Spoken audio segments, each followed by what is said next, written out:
अभी तक हमारा जो है ना सर्वर में हमने ऑथेंटिकेशन कंट्रोलर लिख लिए थे और इसके अलावा यूज़र के कंट्रोलर लिख लिए थे, जिसमें गेट यूज़र और डिलीट प्रोफाइल और इसके अलावा एडिट प्रोफाइल हमने कर लिया था, जो कि हमारे ऑथेंटिकेशन से रिलेटेड और कॉमन यूज़र से रिलेटेड हमारे कंट्रोलर्स थे।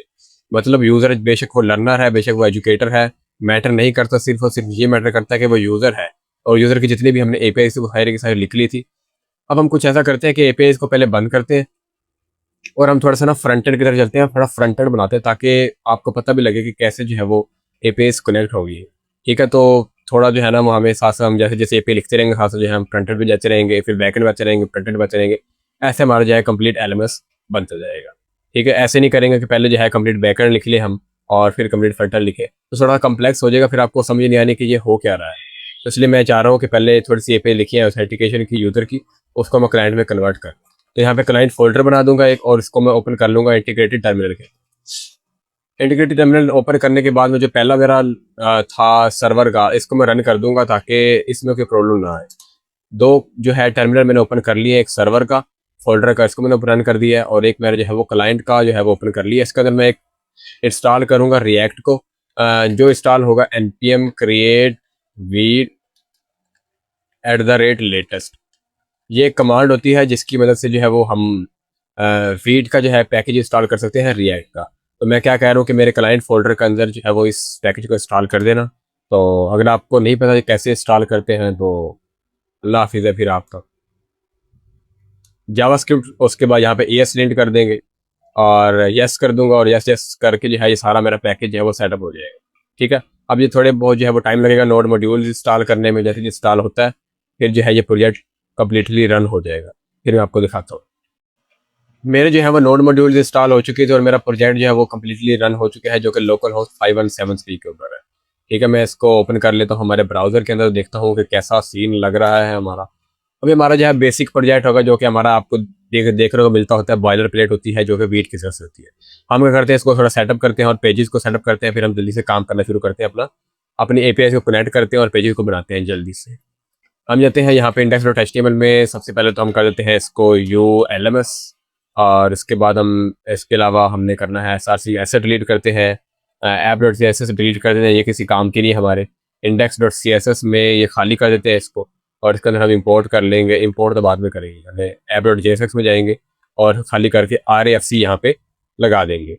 तो कुछ इस तरीके से हमारा प्रोजेक्ट बन जाएगा, और यहाँ पे देखोगे तो रिफ्रेश करोगे तो यहाँ पे ऐप लिखा हुआ हमारे पास आ जाएगा। ठीक हो गया, इस तरीके से हमारा प्रोजेक्ट जो है वो रीसेट हो जाएगा। अब हम क्या करेंगे, कुछ डिपेंडेंसीज को इंस्टॉल करेंगे जो हमारे इस प्रोजेक्ट में यूज़ होने वाली हैं, जैसे कि React Router npm i React Router DOM, जो कि हमें राउटिंग प्रोवाइड करेगा। हमें पेजेस में राउटर बनाने होंगे तो वो हमें इस लाइब्रेरी का इंस्टॉल करना पड़ेगा। ठीक है, यूज़ करना पड़ेगा। इसके अलावा हम जो है वो टेलविंड CSS@tailwind/वीट, ये दो लाइब्रेरीज जो है, ये दो पैकेज जो हमें इंस्टॉल करने पड़ेंगे। हमें जो क्या करेगा, हमें स्टाइलिंग में हेल्प करेंगे। ठीक है, इसके अलावा हमें जो है वो एक्सियोस नाम की लाइब्रेरी इंस्टॉल करनी पड़ेगी, जो क्या करेगी, हमें हेल्प करेगी एपीआई को फैच करने में। इसके अलावा जो है हम रिएक्ट पोर्ट टोस्ट, ये एक लाइब्रेरी है जो क्या करेगी, हमें नोटिफिकेशन प्रोवाइड करेगी, और हम जो है अगर कोई एरर आएगा तो उसका नोटिफिकेशन दिखाएंगे, अगर कोई एरर नहीं आता तो उसका नोटिफिकेशन हम दिखा देंगे। तो ये चार लाइब्रेरीज जो है इंस्टॉल कर लेते, चार नहीं 5 है। React Router, Tailwind CSS, Tailwind CSS/गीट, एक्सियोस और रिएक्ट होपर्स। इनको स्टार होने होते हैं, उसके बाद हम सेटअप करते हैं इनको। एंड रिएक्ट राउटर डोम को सेटअप करते हैं, टेलविंड को सेटअप करते हैं, और इसके अलावा हॉट टोस्ट को सेटअप करते हैं।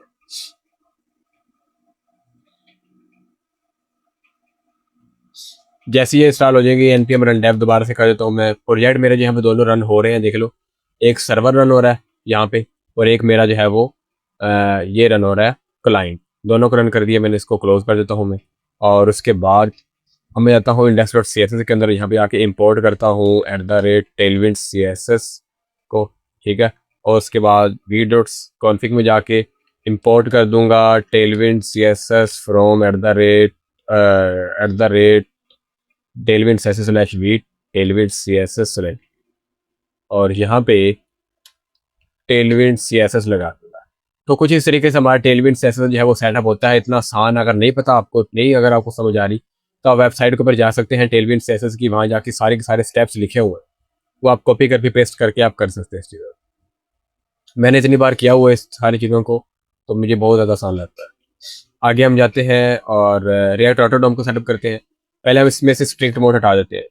स्ट्रिक्ट मोड की हमें ज़रूरत नहीं है, ये बार बार जो है वो एक चीज़ को 2 बार प्रिंट करवाएगा, तो हम वो नहीं चाहते। ठीक है, हम app.js को बाइंड करेंगे, किसके अंदर बाइंड करेंगे, ब्राउज़र राउटर के अंदर बाइंड करेंगे। ब्राउज़र राउटर जो है वो एक कंपोनेंट होगा जो कि हमारे रिएक्ट राउटर डोम से आएगा। इसके अंदर हम बाइंड कर देंगे ऐप को।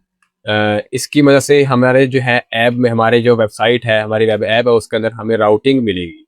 हम डिफरेंट पेजेस बनाएंगे तो उसके राउट्स बनाएंगे। ठीक है, तो उसकी राउटिंग हमें मिलेगी। इसके अलावा रिएक्ट को यहाँ से रिमूव कर देंगे, ये बिला वजह फजूल टाइम ज़ाया कर रहा है हमारा। और यहाँ पे हम राउट्स लगा देंगे। राउट्स इंपोर्ट करने हैं हमें रिएक्ट राउटर डोम से। ये एक कंपोनेंट होगा, उस कंपोनेंट के अंदर जो है वो एक सेल्फ क्लोजिंग कंपोनेंट आएगा जिसका नाम है राउट। राउट के अंदर हमें दो दो प्रोफ्स देने पड़ते हैं। यहाँ पे एक पाथ आएगा जिसका जो है वो स्लैश हो जाएगा, और एक एलिमेंट आ जाएगा जो कि होम हो जाएगा। अभी हमने बनाया नहीं है होम, लेकिन हम बनाएंगे तो ये हमारे जो है वो सही हो जाएगा। एक हम बनाएंगे स्लैश रजिस्टर नाम का, एक हम बनाएंगे स्लैश लॉगिन नाम का। तो ये सारी चीज़ें हम बाद में जनरेट करते हैं। फिलहाल हम जो है वो हमारे जो नोटिफिकेशन दिखेंगे ना, तो उसके लिए कंपोनेंट हमें लोड करना पड़ता है जिसका नाम है टोस्टर।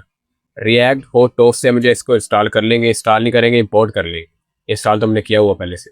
टोस्टर इंपोर्ट कर लेंगे तो उसको जो है हम सबसे ऊपर लगा देंगे app.js में। ये क्या करेगा, हमारे वर्चुअल डोम के ऊपर एक और डोम बना देगा, और वहाँ पे जो है वो ये नोटिफिकेशन दिखाया करेगा हमारी एक्चुअल ऐप को हर्ट किए बिना। ठीक है, तो अब हम क्या करते हैं, पेजेस बनाते हैं। SRC में आते हैं, यहाँ पे पेजेस बनाते हैं। पेजेस में सबसे पहले पेज बनाएंगे हम home.jsx। होम नहीं होगा, ये लैंडिंग पेज.jsx होगा। RAFCE कर देंगे। मैंने आपको पहले बता दिया था कि हमारा जो है वो वेबसाइट का स्ट्रक्चर कैसा होगा, कि हम क्या बनाने वाले हैं, क्यों कैसे बनाने वाले हैं। ठीक है, तो लैंडिंग पेज होगा जहाँ पे यूज़र इनिशियली जो है वो लैंड होगा। जब वो डोमेन के ऊपर क्लिक करेगा तो डोमेन हिट करेगा, जैसे कि ulms.com, तो लैंडिंग पेज दिखाई देगा। अगर वो नेव बार पे वहाँ पे क्लिक करेगा रजिस्टर या फिर गेट स्टार्टेड पे, तो वो पहुँच जाएगा रजिस्टर पेज के ऊपर। ठीक है, जहाँ पे हम उसको यूज़र को रजिस्टर करवा सकते हैं अगर वो रजिस्टर नहीं है तो। अगर वो क्लिक करेगा लॉगिन के ऊपर तो लॉगिन पेज पे पहुँच जाएगा वो। ठीक है, और यहाँ पे वो लॉगिन करेगा अपना क्रेडेंशियल्स इंटर करके, ईमेल वगैरह, पासवर्ड वगैरह। ठीक है, और अगर वो न्यू यूज़र है, वो रजिस्टर करके आ रहा है, तो वो उसकी ईमेल वेरीफाई करवानी पड़ेगी हमें। तो उसके लिए एक अलग पेज बनेगा। हमने काफ़ी सारी जो है वो एफेज लिखी हुई है, तो उसी के लिए हमें पेज ही बनाने पड़ेंगे। वेरीफाई email.jsx बना लेंगे, RFC कर देंगे, तो ये हमारे कुछ 4-5 पेजेस बन जाएंगे। इसके अलावा और काफ़ी सारे पेजेस बनेंगे, जैसे कि हम एक पेज के अंदर एक फोल्डर बना लेते हैं जिसका नाम होगा हमारा एजुकेटर एजुकेटर पेजेस। ठीक है, एजुकेटर पेजेस नाम का जब फोल्डर बना लिया मैंने, इसके अंदर हमारा एक होगा home.jsx, जो क्या करवाएगी, जो एजुकेटर का जो होम है ना उसको ओपन करवाएगी। इसके अलावा हम एक और पेज बना लेंगे, यहाँ पे फोल्डर क्रिएट कर लेंगे जिसका नाम होगा लर्नर पेजेस। और लर्नर के जो पेजेस होंगे वो अलग दुनिया होगी, आपको पता है, मैंने आपको बताया था। अभी इसकी हमने एपीआई तो नहीं बनाई, लेकिन हम पेज बना लेते हैं ताकि हम ऑथेंटिकेशन करवाएंगे तो हमें होम पे जाना पड़ेगा। तो इसका भी एक home.jsx हम बना लेंगे, जो कि क्या होगा, लर्नर का home.jsx पेज होगा। चलते हैं हमारे app.jsx में, यहाँ पे आके राउट्स हम बैठा करते हैं, सेटअप करते हैं। लैंडिंग पेज हमको इंपोर्ट करना पड़ेगा स्लैश राउट पे। उसके बाद हमें स्लैश रजिस्टर पे रजिस्टर कंपोनेंट इंपोर्ट करना पड़ेगा, और लॉगिन पे हमें लॉगिन कंपोनेंट इंपोर्ट करना पड़ेगा, और इसको रेप्लिकेट कर लेते हैं 1-2 बार और। इसके अलावा लॉगिन के बाद हमारा क्या होगा, वेरीफाई ईमेल होगा। वेरीफाई ईमेल पे हमें वेरीफाई ईमेल वाला पेज इंपोर्ट करना पड़ेगा। तो कुछ ऐसे जो है वो इंपोर्ट होते जा रहे हैं और यहाँ पे लगते जा रहे हैं। उसके बाद हमें चाहिए होगा स्लैश लर्नर लर्नर पे जब जाएगा ना यूजर, तो उसे ओपन होना चाहिए home.jsx ओपन होगा लर्नर वाला। ठीक है, और जब वो स्लैश एजुकेटर पे जाएगा, एजुकेटर पर, तो उसके सामने home.jsx ओपन होगा। किसका, home.jsx ओपन होगा,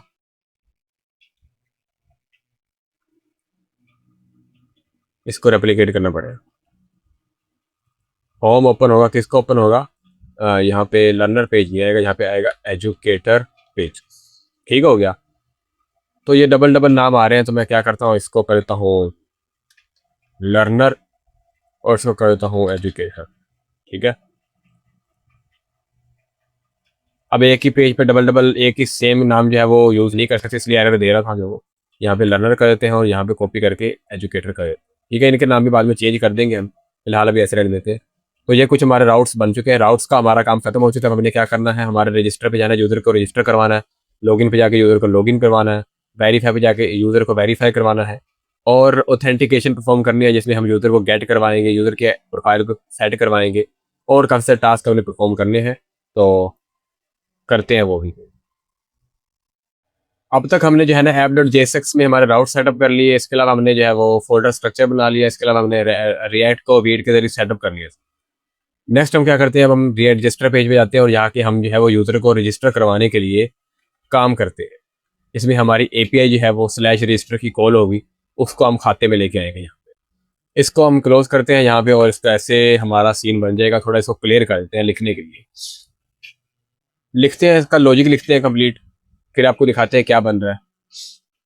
सबसे पहले हमें एक फॉर्म चाहिए होगा, फॉर्म में एक्शन हम रिमूव कर देंगे, ठीक है, क्योंकि हमें एक्शन नहीं चाहिए। इसके अलावा ऑन सबमिट चाहिए हमें, ऑन सबमिट पे जो है वो हैंडल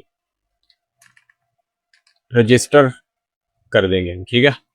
एक फंक्शन कॉल कर देंगे जिसका नाम होगा handle register is equal to async होगा, और एरो फंक्शन होगा ये, ठीक है। और यहाँ पे हम बाद में कंसोल लॉग करवा देंगे, ट्राई कैच लगा देंगे यहाँ पे पहले। ट्राई कैच लगाने के बाद कंसोल डॉट लॉग लगा देंगे, एरर लगा देंगे, और एरर कहाँ पे आया है, एरर हमारे रजिस्टर में आया तो वो लगा देंगे। टोस्ट को इंपोर्ट कर देंगे ऊपर से। ये क्या करेगा कि कोई एरर आया है तो ये हमें जो है वो error question mark dot response question mark dot data question mark dot message, और यहाँ पे हम कह देंगे error error dot message, something like that. ये हमने जो है वो एक ट्राई कैच की मदद से एक फंक्शन बना लिया है, जो क्या करेगा, अगर कोई फॉर्म सबमिट करेगा तो फिर यहाँ पे इस फंक्शन को कॉल कर दिया जाएगा। इस फंक्शन में होगा ये कि हम ई डॉट प्रीवेंट डिफॉल्ट भी कर देंगे, ताकि कोई फंक्शन जब सबमिट बटन पे क्लिक करेगा तो वहाँ पे फंक्शन जो पेज है हमारा वो लोड ना हो। अभी हमने इसमें कुछ भी नहीं लिखा, टेंशन नहीं लेनी, मैंने सिर्फ एक फंक्शन बनाया, खाली फंक्शन बनाया ट्राई कैच की हेल्प से, ताकि एरर हैंडलिंग भी हमारी हो जाए प्रॉपरली। और मैंने टोस्ट का यूज़ किया, जो एक कंपोनेंट है यहाँ पे, एक मेथड या कंपोनेंट कह सकते हैं, जो कि हमारे रिएक्ट और टोस्ट से आ रहा है, जो क्या करेगा, हमें नोटिफिकेशन दिखाएगा अगर कोई एरर आता है तो। फॉर्म के अंदर हमें जो है काफ़ी सारी चीज़ें चाहिए, जैसे कि इनपुट हो गया, नेम, प्लेस होल्डर नेम होगा, और नेम हमें नाम नेम नहीं होगा, फर्स्ट नेम होगा, फर्स्ट नेम होगा, और नेम भी हमारा जो है वो फर्स्ट नेम कर देंगे, रेप्लिकेट कर देंगे इसको 3-4 बार। और यहाँ पे जो है वो लास्ट नेम आ जाएगा, लास्ट नेम कॉपी करके। आपने ना नाम का ध्यान रखना, कोई नाम में गलती ना आए, अगर गलती आ गई तो फिर बैकेंड में डाटा जो है वो जाने में गलती आएगी, और बैकेंड में डाटा जाने में गलती आएगी तो फिर हमें रिस्पॉन्स में एरर मिलेगी। ईमेल, और यहाँ पे भी टाइप जो है वो इसकी ईमेल ही हो जाएगी, और यहाँ पे हम ईमेल कर देंगे। इसके अलावा हमें जो है वो चाहिए क्या, पासवर्ड चाहिए।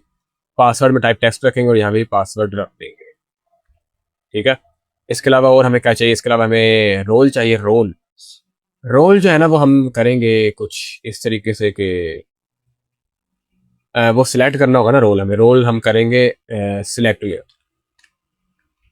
अब एक सिलेक्ट बॉक्स देंगे जिसमें दे देंगे रोल, और रोल दे देंगे, ठीक है। और यहाँ पे हम दे देंगे ऑप्शंस, ऑप्शंस होंगे, ऑप्शन होगा जिसमें पहले होगा सबसे पहले लर्नर, लर्नर, और ऑप्शन होगा हमारे पास जिसमें एजुकेटर और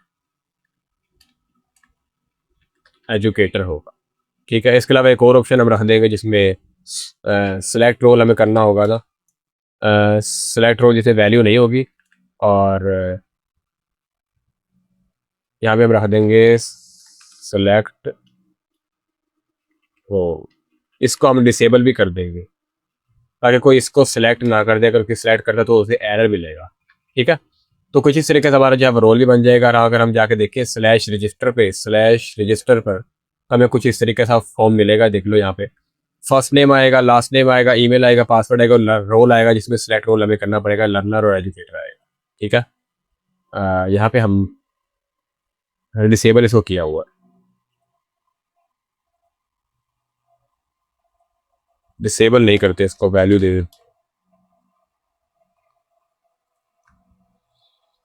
रिफ्रेश कर लेते दोबारा से, तो सेलेक्ट रोल हमारे पास आ, ठीक है। हम क्या करेंगे, हम इसमें सबमिट बटन लगाएंगे, फॉर्म सिलेक्ट हो गया है तो यहाँ पे हम बटन लगा देंगे, सबमिट बटन होगा जो कि क्या करवाएगा, रजिस्टर करवाएगा यूजर को। अब इसको टू वे बाइंडिंग करेंगे, टू वे बाइंडिंग हम करने के लिए कंट्रोल कंपोनेंट बनाएंगे ना इसके, तो कॉस्ट हम कर देंगे, इसमें एक स्टेट बना लेंगे जिसका नाम होगा रजिस्टर डाटा और set register data is equal to use state हो जाएगा। और इसके अंदर एक हम ऑब्जेक्ट पास कर दे, ऑब्जेक्ट इसके अंदर एक ऑब्जेक्ट पास कर देंगे, इसमें काफ़ी सारी चीज़ें होंगी, जैसे कि नेम, फर्स्ट नेम होगा, फर्स्ट नेम होगा, लास्ट नेम होगा और ईमेल होगी, ठीक है, और इसके अलावा पासवर्ड और रोल। तो कुछ इस तरीके से हमारे स्टेट बन जाएगी। अब स्टेट को हमें मैनेज करना पड़ेगा, हमें अपडेट करवाना पड़ेगा, तो हम क्या करेंगे, फंक्शन लिखेंगे जो कि क्या करवाएगा, कॉस्ट हैंडल चेंज करवाएगा, इज इक्वल टू, इसको ई कर देंगे और यहाँ पे क्या करवाएंगे, चेंज करवाएंगे। मतलब जब कोई सिलेक्ट करेगा, जब कोई इंटर करेगा वैल्यू इनपुट में, तो उसको हमें इस स्टेट के अंदर अपडेट करवाना पड़ेगा। उस स्टेट के अंदर अपडेट करवाने के लिए हम क्या करेंगे, सेट रजिस्टर डेटा करेंगे।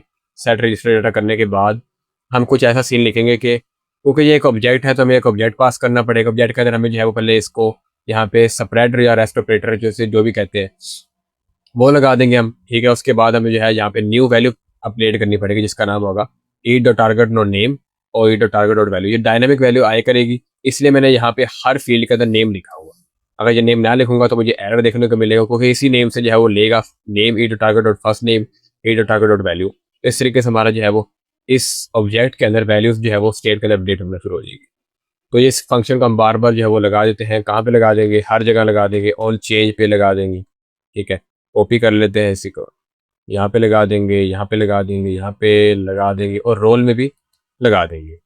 और अगर हम कंसोल डॉट लॉग और रजिस्टर डाटा, तो देखते हैं कि ये काम करता भी है या नहीं। रिफ्रेश कर लेते हैं इस पर और हम क्या करते हैं, अब सबमिट बटन इंटर कर दिया है, ठीक है, ओके। कंसोल करते हैं, कोई एरर आएगा तो यहाँ पे शो हो जाएगा। फर्स्ट नेम इंटर करते हैं, लास्ट नेम इंटर करते हैं, ईमेल इंटर करते हैं, ईमेल और पासवर्ड इंटर करते हैं, रोल सेलेक्ट करते हैं और रजिस्टर पे क्लिक करते हैं। तो यहाँ पे हमारे पास कंप्लीट ऑब्जेक्ट आ रहा है जिसमें email, first name, last name, role सब कुछ आ रहा है। अब ये डाटा जो है वो बैक एंड में भेजने का लायक बन चुका है, तो हम क्या करेंगे, इसमें एपीआई कॉल करेंगे। एपीआई कॉल करने के लिए हमें जो है वो काफ़ी सारी चीज़ों की जरूरत होगी, जैसे कि इंपोर्ट करेंगे हम एक्सियोस को, एक्सियोस फ्रॉम एक्सियोस, और इसके अलावा हमें सर्वर यूआरएल चाहिए होगा। कॉस्ट करेंगे server URL is equal to import dot meta dot env dot vite server URL. ये हम एक डॉट env फाइल के अंदर इस वेरिएबल को बना लेते हैं। हम क्लाइंट में जाके एक फाइल बनाएगा डॉट env रूट के अंदर, और यहाँ पे इस वेरिएबल को बना लेंगे और उस वेरिएबल के अंदर हम रख देंगे local host colon slash slash 3000, कुछ ऐसा ही स्कीम बनेगा ना।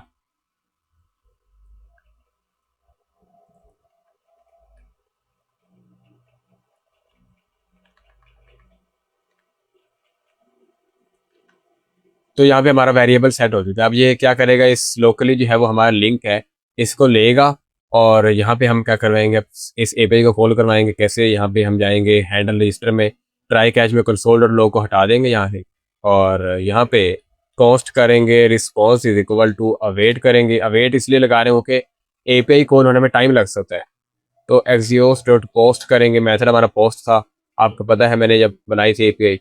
और इसके अलावा हमारे पास जो है वो सारा डाटा था, जिसमें server URL slash slash API slash auth slash register, ठीक है।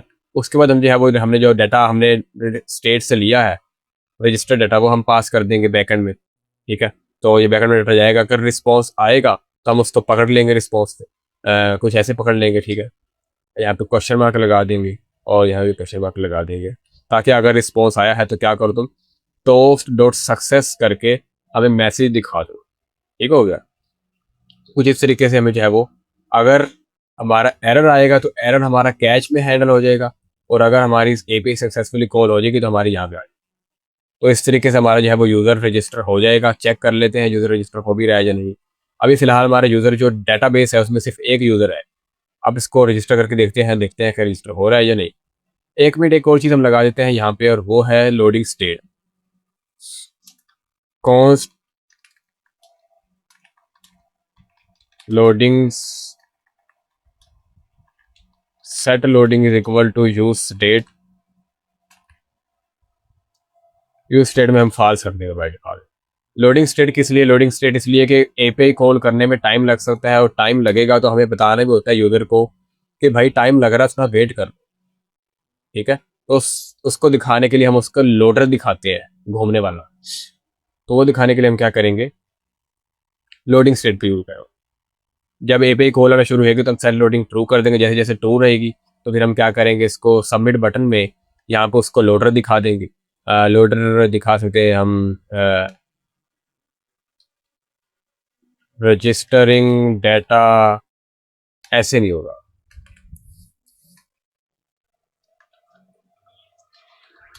लोडिंग ट्रू होगा तो होगा लोडिंग करके रिप्लाई।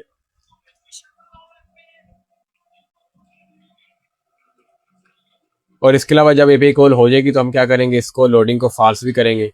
तो हम इफ़ जब हो जाएगा, इफ़ रिस्पॉन्स एड्रेस सेट हो जाएगा तो हम क्या करेंगे, सेट लोडिंग को फाल्स कर। और अगर कोई एरर आता है तब भी सेट लोडिंग फाल्स करेंगे हम, तो यहाँ पे सेट लोडिंग फाल्स हो जाएगी एरर आने।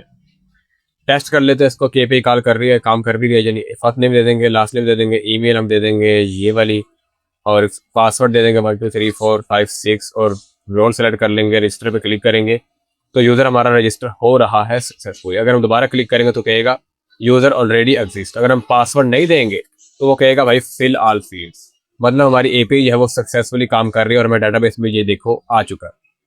इसी के साथ हमारा जो है वो रजिस्टर पेज कंप्लीट हो चुका है। अब हम नेक्स्ट जो है वो लॉगिन पेज की तरफ बढ़ेंगे, जिसमें सारा का सारा यही चीज़ काम होगी, कोई मुश्किल बात नहीं होगी। सर कॉपी कर लेंगे इसी को और लॉगिन पेज में जाएंगे और यहाँ पे जाके पेस्ट कर देंगे।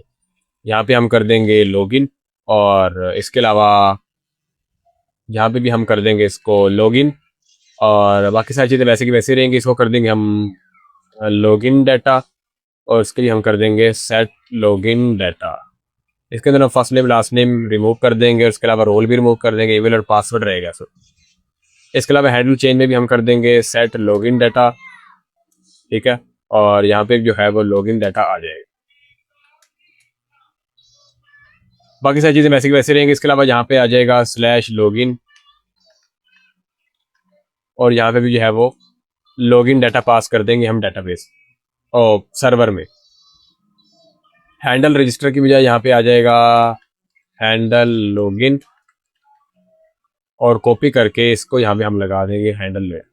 अगर कोई एरर आ रहा है तो वो एरर लॉगिन में आ रहा है तो लॉगिन कर देंगे इसको। बाकी सारी चीज़ें वैसे रहेंगी। इनपुट में जो हमने ये तीन चीज़ें लगाई है ना, ये 2 चीज़ों, और इसके अलावा रोल, इसको हम रिमूव कर लेंगे। हमारे पास सिर्फ ईमेल और पासवर्ड होगी, कोई चीज़ नहीं होगी। बाकी सारी चीज़ें वैसी की वैसी रहेंगी, और यहाँ पे हम जो है वो लॉगिन कर देंगे। तो कुछ इस तरीके से हमारा लॉगिन कंप्लीट बन चुका है। इसको टेस्ट कर लेते हैं कि ये काम कर भी रहा है या नहीं। टेस्ट करने के लिए हम जाएंगे स्लैश लॉगिन पर, और यहाँ पे हमारा जो है ये बनेगा सीन। ईमेल डाल देंगे, ईमेल ये वाली, और पासवर्ड एंटर कर देंगे 1 2 3 4 5 6।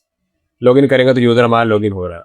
अगर हम पासवर्ड गलत डालेंगे तो वो कहेगा भाई इनवैलिड क्रेडेंशियल्स। तो हमारी एपीआई जो है वो लॉगिन की भी सक्सेसफुली काम कर रही है, और हमने उसका फ्रंट एंड का वो लॉजिक भी कम्प्लीटली लिख लिया, लॉगिन का भी और रजिस्टर का। ठीक हो गया। बाकी रहेगी स्टाइलिंग की, तो स्टाइलिंग हम बाद में कर लेंगे जब हमारे कंप्लीट ऑथेंटिकेशन कंप्लीट हो जाए।